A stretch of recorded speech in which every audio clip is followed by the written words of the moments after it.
तुकाराम मुंढेंचा चमत्कार, दूध महागणार, शेतकरी प्रचंड खुश.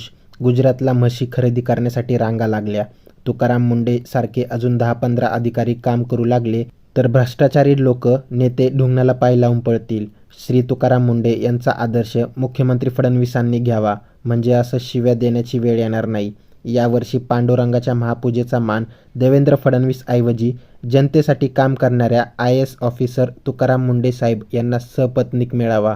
वारकरी तुकाराम मुंढेंचा फोटो घेऊन पंढरपूरकडे निघाले. इमानदारीने काम केल्याची ही पावती आहे. इतके वर्ष वारी चालू आहे, पण आजपर्यंत कुठल्या राजकीय नेत्याची इथपर्यंत लायकीच पोहोचली नाही. जैसे नाव तैसे काम #तुकाराम. महाराष्ट्राचे लोकप्रिय पत्रकार राहुल कुलकर्णी यांचा हा ग्राउंड रिपोर्ट बघूया. एक शेतकरी मला असं भेटले की ज्यांनी 9 म्हशी खरेदी केल्यात, मागणीच वाढली. नरहरी झिरवाळ यांनी महाराष्ट्राला माहिती दिली की श्री तुकाराम मुंढे आल्यापासनं राज्यातलं संकलन 25% घटलंय. मराठवाड्यामध्ये जवळपास 1 लाख लिटर दुधाचं रोजचं संकलन होतं, ते कमी झालेलं आहे. मराठवाड्याची आकडेवारी आहे का, मे महिन्यात मराठवाड्यात प्रतिदिन 19,39,000 लिटर दुधाचं संकलन होत होतं. जून महिन्यामध्ये यात 1,08,000 लिटरनी घट झाली आहे. आणि आता हे शेतकरी, तुमचा काय परिचय? नमस्कार. माझं सर सतपाल विश्वंभर रेड्डी. गाव सुरवणपळ तालुक्यातलं उजेड हे गाव आहे माझं. किती आधीचा तुमचा व्यवसाय आहे? आधीचा 25 वर्ष झाला व्यवसाय आहे सर. दूध डेअरीचा? दूध डेअरीचा.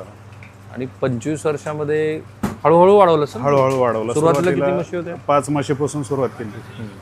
नंतर माझ्याकडे 60 म्हशी आहेत आणि देवणी जातीच्या 10 गायी आहेत आणि गीर 4-5 आहेत. मग म्हशीचं किती रोजचं संकलन? माझं 350 लिटर संकलन आहे सर. मग आपण बाहेरनं घेत नाहीत सगळं? आपण स्वतःच प्रोडक्शन आहे आणि स्वतः आम्ही विक्री करतो. इथं लातूर शहरात काय भाव आहे म्हशीचं? आम्ही 80 रुपये लिटरने विकतो. बरं. आणि गाईचं? गाईचं पण एकच भाव सर, 80 रुपयांची. दोन्हीचं पण 80 आहे? हा, देशी गायी आहेत सगळ्या. आणि तुकाराम मुंढेंच्या कारवाईमुळे काय झालं यांच्या आयुष्यात बदल? कारवाईमुळे सर मुळात तर आमची इज्जत वाढली. सगळ्यात महत्वाचं आम्हाला इज्जतच नव्हती. काय दूधवाला म्हणजे एकदम बेकार समजायचे. मग आता इज्जत वाढली आणि आमच्या दुधाचं महत्व वाढल्यामुळे आमची मागणी दुप्पटच झाली डायरेक्ट सरळ. म्हणजे इतकं डिमांड आहे. आणि त्याचं दुधाचे दर काही वाढले नाहीत, परंतु सध्या मागणी ₹80 तसा जास्तच दर आहे सर. जागेवर जो उत्पादन खर्च आहे दुधाचा, तोच मुळात 60 रुपये जागेवर हा उत्पादन खर्च आहे. आणि निहून ते तयार करून डिलिव्हरी करण्यापर्यंत 9 रुपये खर्च होतात. प्रति लिटर 11 रुपये मिळतात दुधाला. आता ह्या प्रश्नाचं उत्तर आम्ही जेव्हा वेगळ्या राज्याच्या भागामध्ये जाऊन ग्राउंड रिपोर्ट्स केले, तेव्हा आम्ही 100 रुपये प्रति लिटर असं दूध होईल असं म्हटलं होतं. मला हे तर जवळ जाताना दिसतात. होईल का 100 रुपये? होईल सर, कारण आता मार्केटमधून भरपूर दूध गायब झालंय सर. दूध गायब झालंय, पनीर गायब झालंय किंवा तूप गायब झालंय लातूरमधून. मग ते गायब झाल्यामुळे हे जे दूध उत्पादन होतं ते सगळं आता ते पनीर तूप हे बनवायला चाललंय. मग प्रत्यक्षात लूज विक्रीला दूधच नाहीये. मग त्याच्यामुळे मागणी वाढली. अगोदर जिथं गिरायकाला आम्ही काही पॉईंट आहेत आमचे, थांबत होतो तिथं 10 लिटर 15 लिटर विकत होतो, तिथं 50 लिटर विकलं आहे सर. काय सांगता? कुठल्या लातूर शहरातले पॉईंट? सर औसा रोडला राजीव गांधी चौकात पॉईंट आहे. 5 मिनिटात 50-50 लिटर दूध विकतं सर आता. आणि पूर्वी किती वेळ लागायचा? पूर्वी 1-1 तास थांबलं तरी 50 लिटर विकायचं नाही.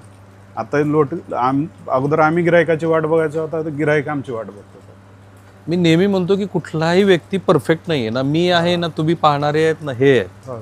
पण तुकाराम मुंढे आल्यापासनं हा जो सकारात्मक बदल आहे तो माझ्या मते महाराष्ट्रानं समजून घ्यायला हवा. 100 रुपये लिटर दूध काय हरकत आहे? ज्यांची आर्थिक क्षमता आहे त्यांनी.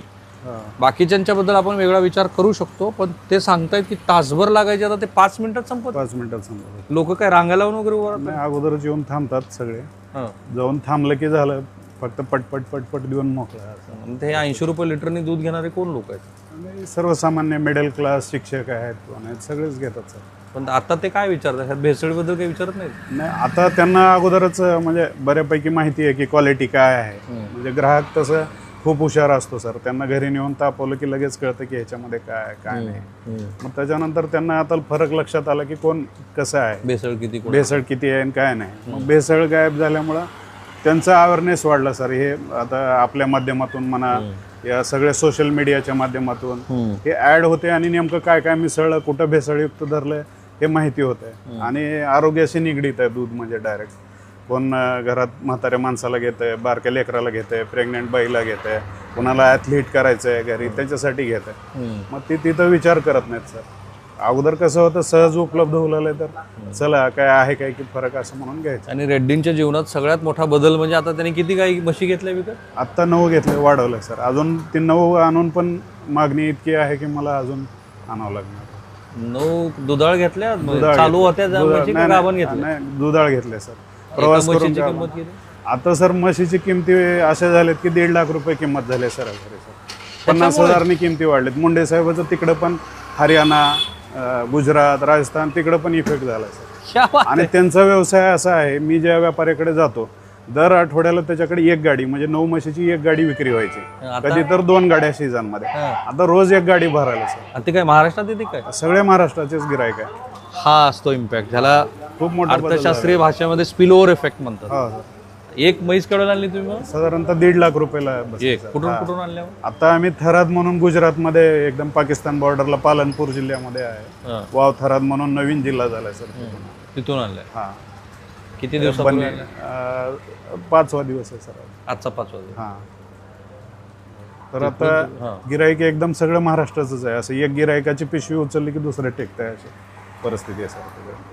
सगळेजण गेले बाहेर म्हशी खरेदी करायला. खरेदी करायला, कारण सगळ्यालाच मागणी वाढली सर. प्रत्येकजण जे दूध उत्पादक आहेत आता जेवढे आमच्या काही संपर्कातले आहेत ते प्रत्येकजण शॉर्टेजमध्ये आहे सर. म्हणजे ज्याने दूध उत्पादन पण हे करतात 25% वगैरे म्हणतात का हो? खरं आहे का? 25% वाटतात? हा? नक्की. 1 लिटर तूप बनायला हा. तुमचं देवणी गाईचं किंवा म्हशीचं किती लिटर दूध लागतं? म्हशी सर फॅट जेवढा असतो, फॅट पर्सेंट म्हणजे कसं आहे 6% फॅट आहे असं समजा. तर 10 लिटरमध्ये 600 ग्राम तूप होतं सर. 10 लिटर दुधामध्ये 600 ग्राम तूप होतं. हा. 20 लिटर दुधामध्ये 1200 ग्राम होतं. 17-18 हे लिटर. साधारणपणे हा. 15 ते 16 लिटर दूध लागेल 1 किलो तूप 1 बनायला. किलो तुपाला. बरोबर ना? जर ते अस्सल असेल. असेल. फॅट पर्सेंट म्हणजे तेच सर, तुपाचंच प्रमाण दुधामधलं. पण मग देवणीतलं तूप त्याचा जो फॅट पर्सेंट जो आहे तो आणि म्हशीतला काय फरक आहे? काय सर, देवणीचं सरासरी 4% फॅट असतो. तर देवणीचं 1 किलो तूप व्हायला 25 लिटर दूध लागतं सर. गिरचं असेल तर 20-22 लिटर लागतं. आणि म्हशीचं असेल तर 17-16. एखादा पुष्पगुच्छ वगैरे पाठवा तुकाराम मुंडेंना. नक्कीच सर, त्यांचे उपकार आहेत म्हणून हे का आपल्यासारखे मोठे माणसं आमची नाही हो, काय असं काही नाही, मोठे वगैरे काही नाही. आम्ही शेतकरीच आहेत. काय बदल दिसतोय मार्केटमध्ये? आणि कमी फॅट SNF जी मेंटेन करत होते लोक, त्यांना खूप फरक पडलेला आहे. त्याच्यामुळे चांगल्या क्वालिटीचं दूध मार्केटला येत आहे आता. ओके. तुम्ही किरकोळ विकत नाही ना? किरकोळ विकता? आम्ही किरकोळ विकतो, सर्व प्रकारे विकतो आम्ही.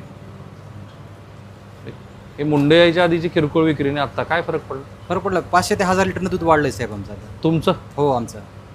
तुकाराम मुंडे साहेब महाराष्ट्राचे मुख्यमंत्री झाले तर महाराष्ट्र राज्य भ्रष्टाचारमुक्त झाल्याशिवाय राहणार नाही. मुंडे साहेबांनी सगळ्यांचं आयुष्य 100 वर्ष करायचं ठरवलंय. आश्चर्य याचं वाटतं की 150 करोड लोकसंख्येमध्ये एकच तुकाराम मुंडे. अजून 1 डझन तुकाराम मुंडे जर भारतात असते तर खरंच भारत एक महान देश जगात गणला असता.